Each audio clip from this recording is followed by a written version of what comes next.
Hello, this is Jameson Mitchell, and I'm here with our weekly Lenormand and Tarot Tag-Team. I started the Lenormand and Tarot Tag-Team a couple of weeks ago, and to my wonderful surprise and delight, I'm seeing that people are really responding to the tag team. And so I thought, since it's turning out to work so well, that I would go ahead and continue it once again. And for this week, I'm going to be addressing from my perspective, because there are lots of people who are talking about it, the energies of the lunar eclipse that we have just experienced, and the supermoon or blood moon, and the full moon, which is now in the sign of Aries. And so I did it a couple of weeks prior when we looked at what the possibilities were pertaining to the solar eclipse that we experienced, and that time we had a new moon as well. So I figured, since I did it in that respect, that I would do it again. And so the deck we're going to be using for this week is the Mystical Lenormand. And the reason why I'm using the Mystical Lenormand is because, besides it being a wonderful deck, the interesting thing about the cards is that they have, I'll pick a card that you can easily see, like this is the woman card, they have a little astrological glyph in the right hand corner. And even though my particular area of expertise is not astrology, I'm going to pick this deck based on the question and the issue, because there's lots of astrological energies attached to the things that we're experiencing. And so I figured this would be a cool deck to use for that.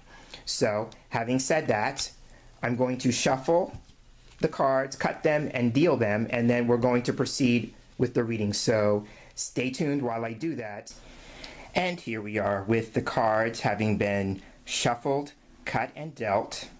I've laid out the 3 cards that are going to comprise of this week's reading.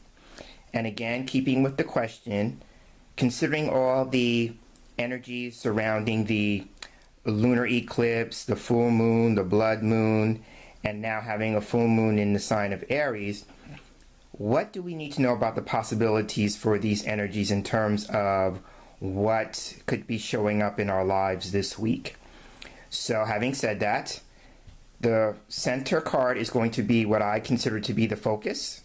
So this card is the ring, and the ring is all about commitments and contracts and agreements. So if you go with the idea of a ring being something that we use to indicate the seriousness of a relationship that we're in, this card is asking us to consider the seriousness of our relationships. And so when I say relationships, the automatic assumption could be romantic or intimate relationships, but the ring talks about relationships across the board. So we're being asked to look at our relationships this week, and how engaged are we, because the ring can be a sign of engagement. How engaged are we in those relationships? In terms of commitments, you know, how do we honor and keep our commitments? And how do we honor and keep our agreements? And not just with other people, but also I tend to look at the ring as the relationship we have with ourselves. So what personal commitments and what personal agreements are we making with ourselves? And are we keeping those or not? So again, this card is about being willing to look at all forms of relationships and commitments, and not just the relationships we have with other people, but also how are we honoring the relationship that we have with ourselves. So I'm seeing that as the ring. So now we have the 2 cards that are flanking it, and those are going to give us more information about the possibilities centering on these relationships, these commitments, these agreements. So the card on the left of the ring is the Child, and on the right side of the ring we have the Whip.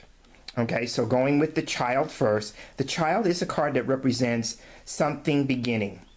It represents something new. So, you know, I read the Lenormand in pairs and triplets. So the first pair we have, if we take the whip and slide that over just a bit, the first pair we have here is the child and the ring. So this could be a new commitment, a new agreement, a new relationship, the beginning of a commitment, the beginning of a relationship, the beginning of a contract or agreement, because the child not just represents something new, but also something that is in its beginning stages. The other thing about the child, and with Lenormand in particular, Lenormand can be something that is very literal. So sometimes a child can be an actual child. So going with this pair, it could be taking time to look at the commitment we have with a child or children, and that's particularly if you are a parent or that you are in a space where you are involved with children. And this is where we have to consider all possibilities with a general reading. Now, for instance, I don't have children, so this aspect of the reading won't pertain to me. But at the same point in time, I can't dismiss those of you who are watching this video who may either have children of your own or actively are committed with work or some involvement with children. And so this is where we have to take a general reading and ask ourselves, how would this aspect of the reading apply to me? Because the challenge with general readings is that they're not going to apply to everyone across the board. It would be nice, it would be wonderful actually, if everyone who looked at this video could relate to it in the way that I'm explaining it. But sometimes you have to take a step back and say, what are the dynamics going on in my life, and how can I take the information that's being offered to me and make it applicable? It's not about shoehorning some information that doesn't fit, but it's about taking the aspects of it and saying, okay, how can I take that idea and apply it to my life as it is? So again, for me, since I don't have children, I would be looking at the child as something that's in its beginning stages, something that is just starting, or I could even go with the intangible aspect of the child and talk about from a spiritual standpoint, like the relationship you have with your inner child, because we all have an inner child. And so how are we engaging with that inner child? Sometimes a child can be, looking at the world with a sense of awe and wonder because they see things in ways that those of us who are adults don't see it. Sometimes we lose that sense of innocence and wonder that we did have as children. So sometimes it could be about taking the time to step back and saying, how can I, re-engage with that sense of wonder and awe that I used to have about the way I looked at the world. The other thing about the child for me, it can represent simplicity. So one of the things we may be committed to do is taking a look at how we can simplify our lives this week. Some of us may have a lot going on, and maybe in some cases too much going on. And it could just be that we are being called to commit to some aspect of clearing out the clutter, some form of simplification. How can we make our lives more simple? Because here's an aspect of it, and this is maybe more of a spiritual principle, because I tend to read the cards both from a more mundane or practical standpoint, but also from a higher perspective and a spiritual standpoint as well. And so sometimes in relation to the truth, sometimes the truth, and that's the truth with a capital T, is very simple. But as human beings having a human experience, we tend to want to make things challenging, make things difficult, make things complicated. So how can we adopt maybe a new approach, and how can we look at things more simply? So that's another aspect of the child. But again, going with the idea, it could be a new relationship, the beginning of a new agreement. It could be committed to simplifying your life, or it could be how can you be more committed or more engaged with either a child, singular, or children, generally speaking, if you have children in your life. So I'm looking at that. Now, sliding over the whip, bringing the whip back into the picture, the whip is a challenging card because the whip can represent things like conflict, strife, fights, debates, arguments. What I particularly like about this image is that the man in the card is whipping himself. So sometimes what we do in certain relationships, or a relationship with ourselves even, is that we beat ourselves up for the way that we engage in those particular relationships. So I'm thinking here that the whip and the ring is asking us to consider how we might be beating ourselves up again and again, because another aspect of the whip is that it's activity that is repetitive. And the other thing about the ring here, the ring is a circular object. So it really has no beginning and no end. And so it can represent things like cycles and patterns and something that we engage in on a recurring basis. So these two cards can actually be saying the same thing. What recurring cycles or patterns are we engaging in that are really not in our best interest and don't really serve and support us, because all we wind up doing at the end of it is beating ourselves up. The other thing about the new commitment or the new agreement that we may have with ourselves could be, how can we become more disciplined in that commitment or agreement? Because the positive side of the whip for me can represent becoming more disciplined. Yes, the image is about the man whipping himself, which is a form of punishment and like corporal discipline. But in the positive sense, it could represent doing something repetitive that's going to help you become more disciplined. And it's about building that muscle. So it could be like, yes, you have the idea or for starting something new. What would be the discipline that you would need to have to work through that particular commitment or cycle in that commitment? So how can you work through that? Because the whip is about trying to sort things out or trying to work things out. And the only way you can really work something out is if you engage in it repeatedly. So that's what I'm seeing with the cards. So if I was to read the line in forward narration from left to right, I would see it as the beginning of a commitment or agreement that leads to becoming more disciplined. That's how I would read the line. So we could also look at it from the pips or the playing card standpoint. Now, if you notice, in this particular deck, there are no playing cards inserted on the deck. So I tend to just pull them out because I know what they are, because I've been working with the cards long enough to commit them to memory. So here with the child, we have the Jack of Spades. With the ring, we have the Ace of Clubs. And then with the whip, we have the Jack of Clubs. So the first thing I notice is that we have two cards from the suit of clubs. Clubs in cartomancy represents something that can be difficult or a challenge, because it's the most challenging suit in the playing card deck. Now, I tend to look at it from how I read tarot, and so sometimes clubs for me in that respect can represent something that we are working on, some business that we need to take care of, some endeavor that needs some intention and some action put to it. So again, with the new commitment, that falls in line with what new intention are you setting, because that becomes the commitment, it's the intention. So I'm seeing that.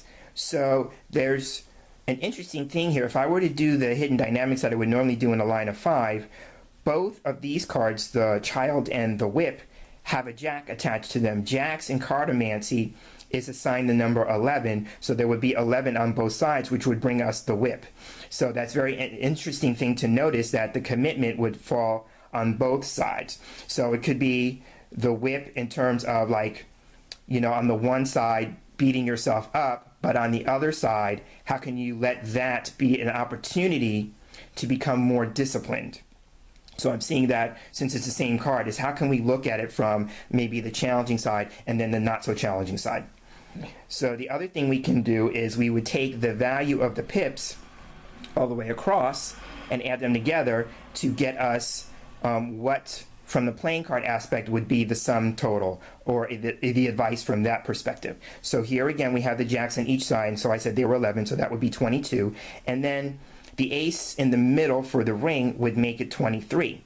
So the 23rd card in the deck is the mice. And so, holding that up, hopefully I can see that clearly. Okay, so the mice is a challenging card, and it can represent things like stress, worry. It could represent loss.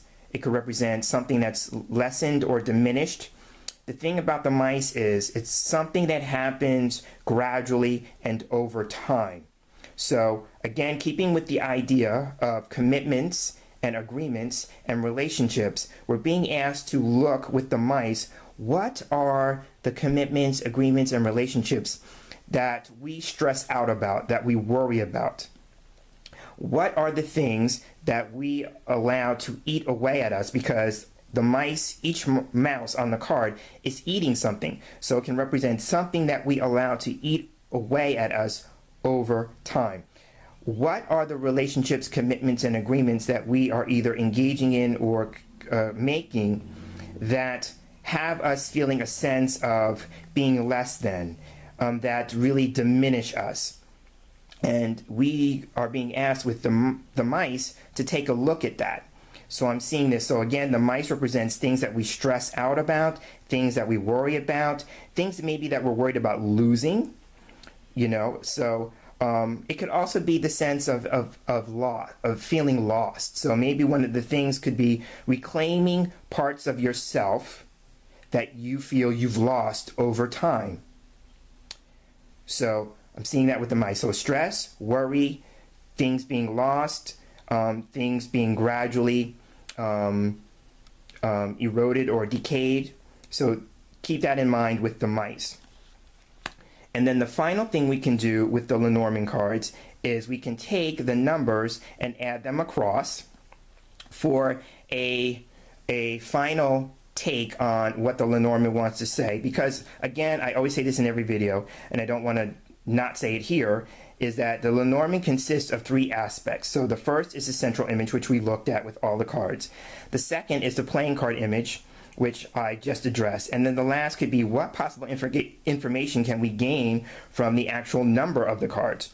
So the child is 13 and the ring is 25. So if we add those two numbers together, we have 38. And then the whip is 11. So 38 and 11 is 49. And my rule of thumb is that a number over 36, because the Lenormand deck consists of 36 cards, should be reduced. So you take the two digits and add them together. So in this case, we have 49. So 4 plus 9 is 13. And it brings us right back to the child card, which is already in the line. So again, the child card is about new things, the beginning of things. It could be issues pertaining to children, your inner child. And it could also be about making things that we tend to make complicated. How can we simplify those? So that would be the energy of the child. So this has been the Lenormand's part of our weekly Lenormand and Tarot Tag Team. And so now we're going to turn things over in the next part of the video to the tarot. So stay tuned.